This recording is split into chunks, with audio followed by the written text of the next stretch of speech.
Hey guys, how's it going? Today we're going to do an unboxing and overview of the Google Pixel 4a. Now this is a phone that Google just released, just came out this month, August 2020, and I literally just got it today. So I want to show you guys the whole experience. Again, I haven't opened this box yet. Everything's brand new in the packaging. This is a budget version of the Google Pixel 4, which came out late last year. And Google has made these A devices available for budget-minded consumers.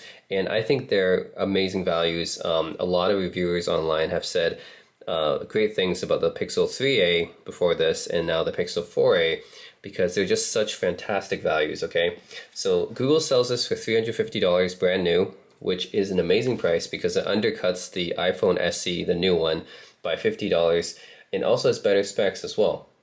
So let me go over the specs for you. This is a 5.8-inch display, OLED display, 1080 by 2340.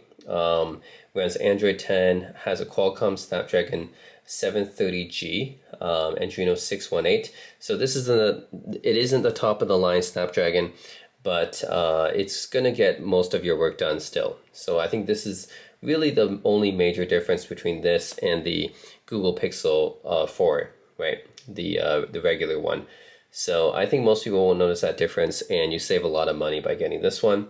It also comes with 128 gigs of internal storage, which is a lot actually, because even my iPhone 11 Pro, that was like $1,000, that only came with 64 gigs, right? So you're getting an upgraded storage, which usually you had to pay for, extra on flagship phones for to get 128 gigs.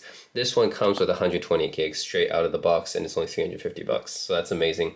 6 gigs of RAM. So you get USB-C charging on the bottom, of course, and you get stereo speakers, which is nice, better than the mono speakers a lot of flagships come with actually. But I would prefer it if they had these on the front of the display. That would be nicer, but I understand why they couldn't do that because you would have to add bezels, I guess. And we live in kind of this bezel-less world right now. So yeah, no front-facing stereo speakers. That would have been better, but still, getting 2 stereo speakers is something that's not common anymore, right? You still have the mono firing down speaker, even for flagships these days. And drum roll, you get a headphone jack. Yes, Google brought back the headphone jack. And that is somewhat, it is a very nice surprise indeed. I mean, that's one of the things I really didn't like about my Google Pixel 2 is that it removed the headphone jack. That's probably the only thing I really don't like about it, because I've done it so many times when I probably ran out of battery on my Bluetooth headphones, or forgot to charge them or whatever, and I had to take a meeting, and I didn't have anything to connect with. I don't bring a dongle or anything, so those are circumstances that happen more often than you think, right? There are circumstances where you really like to have a headphone jack because maybe you forgot to charge your Bluetooth stuff, or maybe you forgot to, maybe you didn't bring the dongle or adapter, right? And then you really need to have just the wire, right? So obviously having a headphone jack gives you that extra option, and that's really nice that Google brought it back. So just like Sony, with their Xperia 1 Mark II, they brought back the headphone jack. Very, very nice. Never should have been removed to begin with, but always very welcome to see back. So headphone jack is back. Again, 128 gigs of storage, but it is not expandable. I don't think it has ever been expandable with the Google Pixel. But that is what it is, and this is a pretty nice size. Even though it's 5.8 inches, I'm going to give you a comparison. So I have my Google Pixel 2 right here, and the Google Pixel 2 is a 5-inch phone, and I found this to be the perfect size for me. I did not want the XL. I thought that was too big, but the regular Pixel 2 was fine for me. I think I would not go like much bigger than this. This is actually also the same size as my iPhone 11 Pro. This is probably the maximum size I would go to for a smartphone right now. And so if you compare it, this is the Google Pixel 4a, which has a 5.8-inch display, and you can see that the dimensions are roughly the same. There's really no change in the dimensions here. All the volume buttons are in the same place. I actually think that the Pixel 4a might be a tiny bit smaller. Look at that, yeah.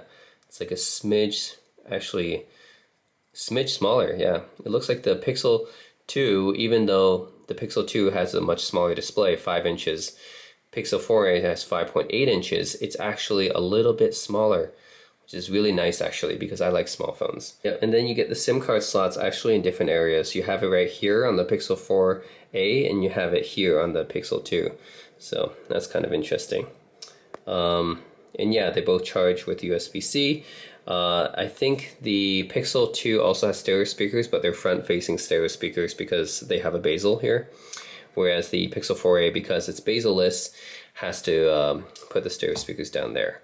But either way, you get stereo speakers, which is nice. And yeah, it is actually a pretty nice surprise that both of these phones are roughly the same size. The Pixel 4a even being a smidge smaller, in fact. So that is actually a very welcome surprise, because I do like to have smaller phones. I don't like to have phones that are overly large, and I think that the Pixel 4a is actually perfect in the size, just like the Pixel 2 was. And you can see that obviously the camera is better on the Pixel 4a, the fingerprint sensor in the same spot. Otherwise, exterior-wise, they're pretty similar. It's really just the camera that's different, and the fact that this is bezel-less, this one has a bezel. That's the only thing externally that you'll notice. Of course, internally, the Pixel 4a is a lot better. So I think this is definitely the best value phone on the market right now. The fact that you get top-notch camera, right? The Pixels have always been known for their cameras, probably the best cameras on any Android device. Very, very competitive with the iPhone and Samsung, Huawei. Top tier of cameras right there. And you get the beautiful 5.8-inch bezel-less OLED display. You get not a top-range Snapdragon processor, but I think one that most people can live with. And you get 120 gigs of storage, which is a lot. That's more than a lot of flagships give you without having to upgrade it. And 6 gigs of RAM. So that's all really nice to have. So I think this is definitely one of the best value phones on the market, if not the best value phone on the market right now. So yeah, this is, I think, compared to the iPhone SE that just came out, this one is probably the one to get unless you really, really want iOS. If you really can live without iOS, I do recommend the Pixel 4a instead of the iPhone SE that just got released. I think this one is definitely the better value. And yeah, I'm gonna turn it on here. All right, this is Google. So another thing is the cutout. So there's a selfie.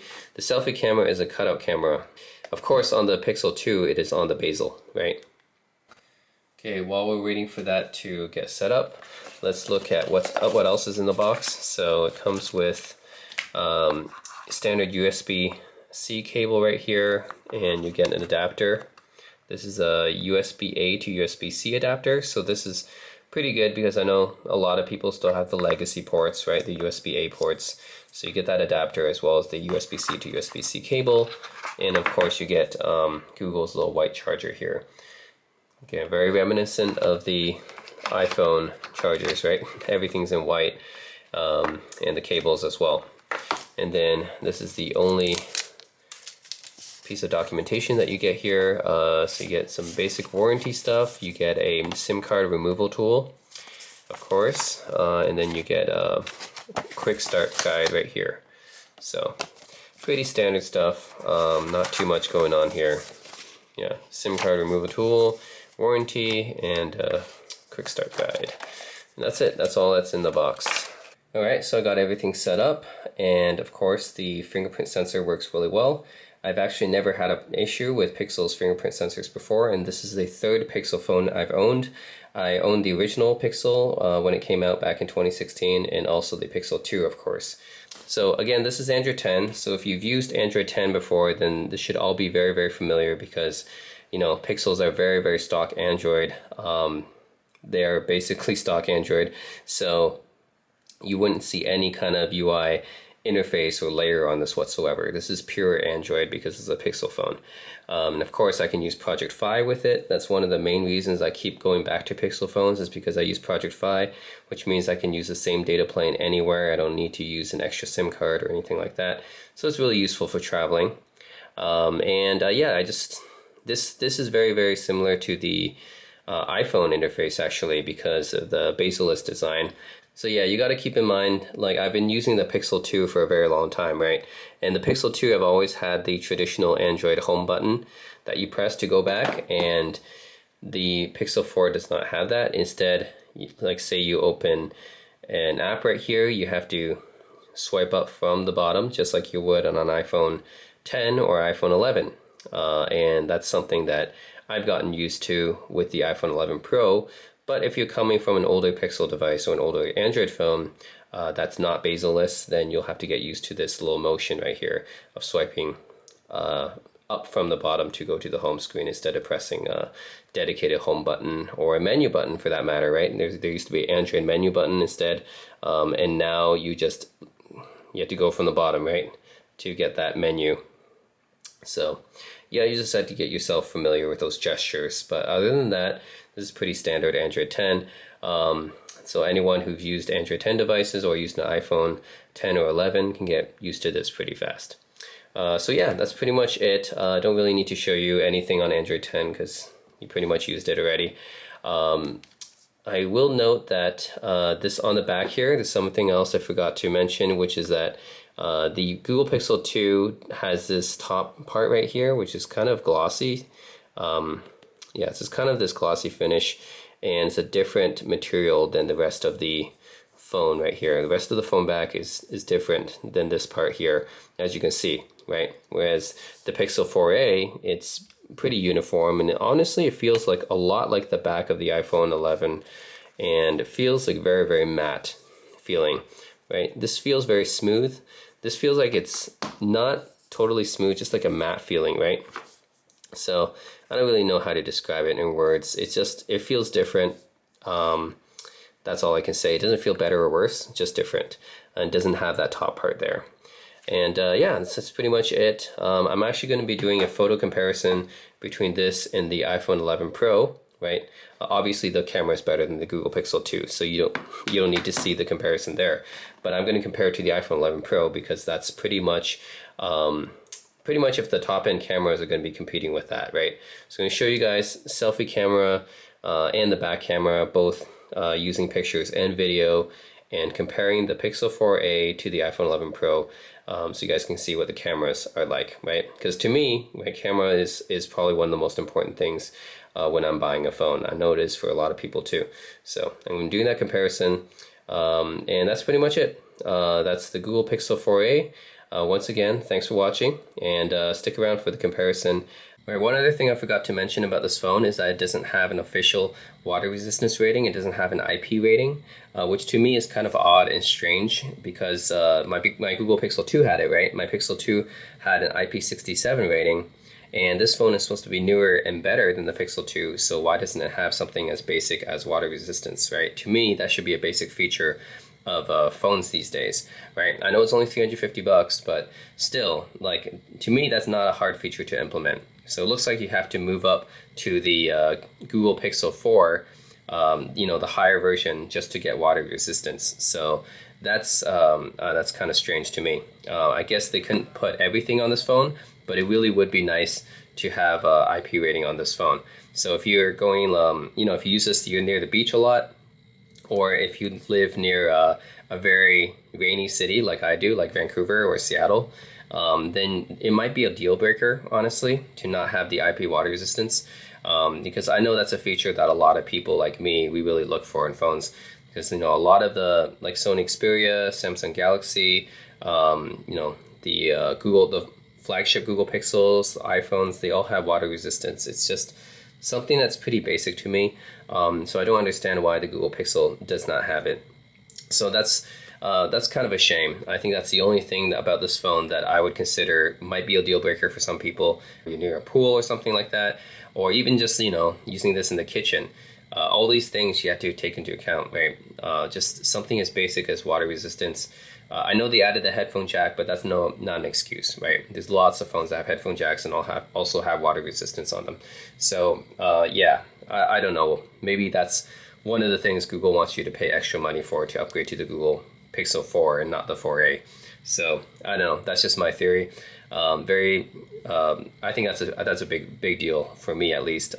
Huge shame that Google didn't put an official IP resistance rating on this. But otherwise, it's a great phone in all of their aspects. So yeah.